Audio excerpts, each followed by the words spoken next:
Ain't nobody's running, ain't nobody's hiding, nobody's ducking. I mean, Crawford's going to be right there, ready to trade blows with Canelo Alvarez. Why did you use that word war? Why are you feeling that way? If you go down the list and ask me about tactical advantages, most of them are Crawford. Crawford could see everything coming. He could see everything coming that Canelo threw at him. He was reading it so well. His guard was so tight as well when he was up at the ropes, when he was exiting, looking to move around. They looked about the same size, but that was a brilliant performance. And what can you say? I mean, you got to give him his credit. He created a lot of history. He dreamt this fight. He willed it to happen. A lot of people, not me, but a lot of people laughed at him, said, forget about it, no chance against a bigger guy like that. Stephen A. Smith reacted strongly to Canelo Alvarez's loss against Terence Crawford. He said Crawford had been waiting for this fight for a long time to secure his legacy. In Smith's view, Crawford proved himself on the biggest stage and became the champion, taking away Canelo's spotlight. He stressed that this was more than just another victory. It was a defining moment in Crawford's career. Division world champion out of Omaha, Nebraska. He's undefeated, 41-0 with 31 KOs. And he begged for this fight. He wanted Canelo bad because to him, it's all about legacy. I'm not speculating. I'm telling you what I know. And how would I know? It's because I interviewed him. Yesterday, we sat down. Here is my conversation with the one and only Terence Crawford challenging Saul Canelo Alvarez, moving up 2 weight divisions to do it. Max Kellerman agreed that Terence Crawford's performance was both historic and career-defining. He broke down Canelo Alvarez's loss with sharp insight, comparing it to the challenge of moving up several weight classes and facing a dangerous opponent who can pull you into a real dogfight for the first time in your career. Kellerman pointed out that truly confident fighters don't shy away from tough opponents, regardless of size, speed, or power. He emphasized that Crawford carried that fearless attitude, reminding everyone that for years no fighter dared to openly call him out. In Kellerman's view, Crawford proved his place among the sport's most respected by embracing and conquering that challenge. Giving up or having to jump up 2 more weight classes and fight a guy who might put him in a dogfight, a real one, for the first time in his career. When we get put in that position, we go find opposition to make that happen. You understand me? So when we go looking for the opposition, we're not concerned about how big they are, how fast they are, how strong they are. We feel like we got enough that we can bring to the table with anybody. That night I fought John Ruiz, I didn't care who was over there. Whoever they brought out that locker room was going to get it. You understand me? That's just what it was. And I think Bud kind of has that feeling. Now, Bud, you got to remember, has been around for a long time. Nobody called him out. You understand me? All the time Floyd came at the boxing, Floyd never said, I want Bud Crawford. No one ever said his name. Hey, all I know is one thing. Israel Mazrimov, he didn't get it. He barely lost. Yeah, but I'm just saying, but nobody called his name. Shakur Stevenson's admiration for Terence Crawford has always been clear. But after Crawford's dominant win over Canelo Alvarez, his words carried even more meaning. Shakur said Crawford not only backed up everything he promised before the fight, but also proved why he is held in such high regard. He admitted that from the very start of his own career, he studied Crawford's style, mentality, and discipline. Watching his idol achieve such a historic victory confirmed for Shakur that true greatness comes from years of preparation and consistency. To him, Crawford is more than just a champion in the ring. He is a mentor figure who represents the standard of excellence young fighters strive for.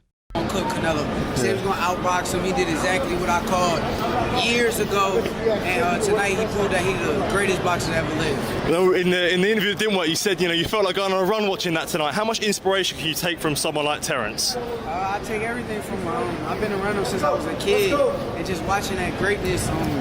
Stephen A. Smith reflected on Terence Crawford's determination going into the fight with Canelo Alvarez. He explained that while some fighters might have asked a superstar like Canelo to drop to a more comfortable weight class, Crawford insisted on stepping into Canelo's territory at 168 pounds. For Crawford, the challenge was never about convenience. It was about legacy. Smith reminded viewers that Canelo is still one of the sport's most elite fighters, with a resume full of championships across multiple divisions. Crawford's decision to chase exactly what Canelo held at this weight, without hesitation, showed his drive to achieve greatness on the toughest stage possible. 31-0, Molly, with 31 knockouts. He's taken on all comers. I asked him, you're moving up in weight. Why would you not try to get Canelo to come down from 168 to 160 to meet you halfway, since his last fight was at Crawford's last fight was at 154? Crawford said, I want what he has. I want to go take it.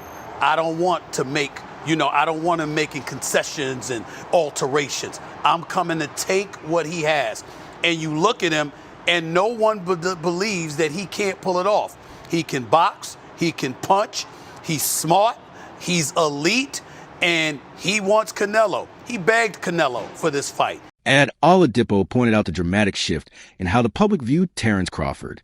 Before the fight, critics labeled him as too small, too old, and incapable of competing with a powerhouse like Canelo Alvarez at a higher weight. But after the fight, many of those same critics were quick to congratulate him, forgetting the doubts they had voiced earlier. Oladipo stressed that Crawford deserved every bit of praise because he earned the win in the hardest way possible. Moving up from smaller divisions to challenge a dominant fighter like Canelo was no shortcut. It was a massive risk. By defeating Canelo convincingly, Crawford proved he is not defined by size or age, but by skill, heart, and determination. Crawford did it again a few hours ago against Canelo. And what makes it even special or more special for Crawford is that he did it jumping up, as we know, a couple of weight classes. He did it against one of an all-time or another fellow all-time great. And he did it against someone who was undisputed and still a pound-for-pound top 10 guy. That's what Crawford did, people. So, all those things people were saying in the lead up to this fight, Canelo's going to be too strong, Canelo's too experienced, Crawford's going to be 38, all that. You have to remember all of that when you give Crawford his flowers. Like, don't like, oh, well, Canelo looks old. No. I don't want to hear any of that. I've started to see a few people on Twitter start to kind of sort of find excuses already. No. Remember everything you said, because Crawford deserves all of that. All of that. Crawford was incredible. Honestly, in the pocket, he was at times showing Canelo, no, I'm stronger than you. I'm going to bully you. Oh, you think you're going to get me in the clinch because you're Mr. 168? No, look at the size of me. I'm jacked as well. I'm swole.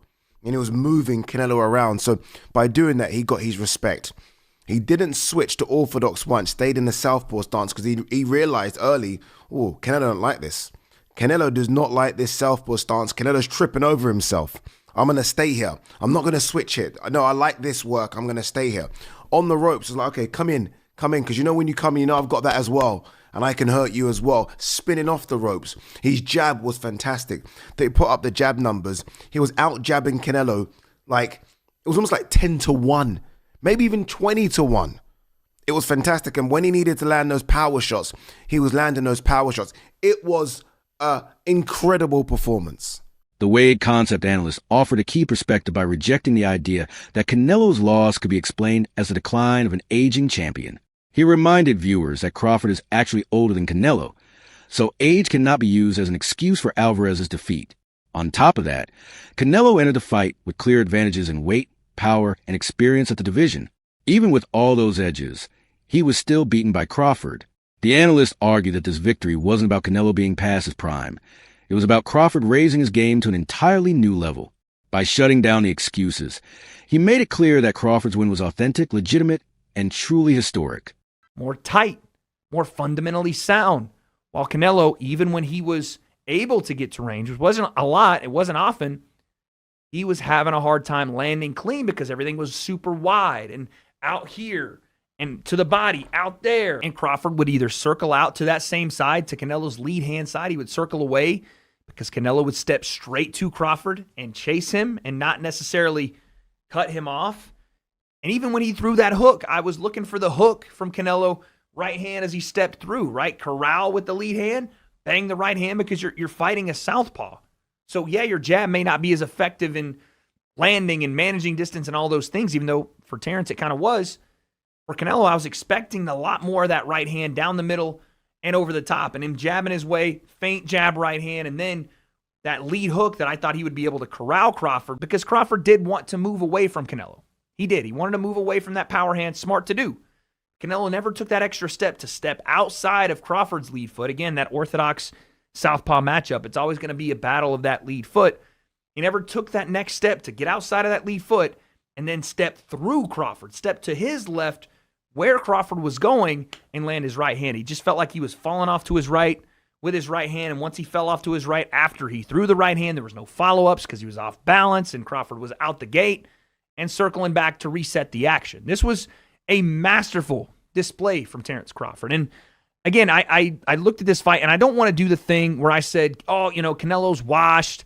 He's over the top. He's old. Terence Crawford's older than Canelo. Is he as weathered as far as fights are concerned? No.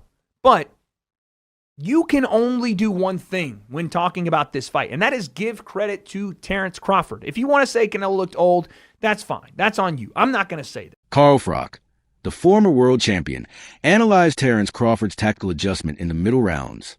He explained that after the 6th and 7th rounds, Crawford recognized a need to push forward and take greater control of the fight. His jab became the key weapon, disrupting Canelo's rhythm and forcing him onto the back foot. Froch praised Crawford's ring intelligence, noting how he knew exactly when to change his approach. Instead of allowing the fight to drift, Crawford seized a moment and imposed himself with more aggression. Combination punches on the back foot, sort of dictating the pace. And then after about round 6 or 7, Canelo Alvarez knew, 1 second. I need a little freshener. Canelo knew he had to step on the gas. He knew he needed to put the fight on its front foot and take it to Terence Crawford and start to try and catch him and bang him on. And when he headbutted Crawford, I thought that could be the start of it. A little bit of a nut, get that down. Yeah, I don't know if there was a cut, but the referee stopped and had a look, and I thought now Canelo's going to step on the gas. And he did that. He stepped on the gas, he started getting in close, and he started landing a few more shots than he was in the previous rounds, but it wasn't enough. Terence Crawford was able to catch and counter. He was landing a sneaky uppercut from the southpaw stance. He was dominating behind his jab, and then when Canelo stuck it on him, he was dominating up close in the pocket. He was beating him at his own game. Canelo Alvarez must have been fuming in there. He must have thought to himself, what can I do? He couldn't do anything. He needed to pick up the pace, put the pressure on, and sustain the attacks. And I don't want to take anything away from Terence Crawford, but Canelo Alvarez couldn't do that. He couldn't do it for long enough.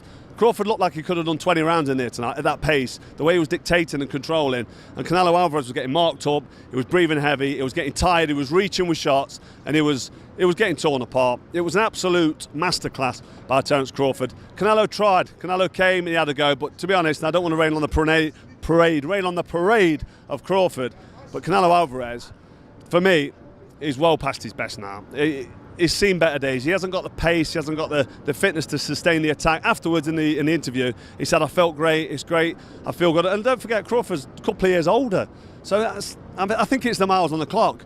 Canelo Alvarez had like 67 fights. I know Crawford's had a fair few fights, but he's about 20 fights behind him. So the miles on the clock have caught up with Canelo Alvarez. He's feeling the pace, he's feeling the age. Terence Crawford's victory over Canelo Alvarez wasn't just another win. It was a night he silenced every critic, shattered every excuse, and stamped his name among the all-time greats. From tactical brilliance to fearless determination, Crawford proved why legends are built on risk and reward. This fight will be remembered as a moment, but redefine greatness. Don't miss what comes next. Subscribe now and join us as we break down every historic chapter in boxing's biggest rivalries.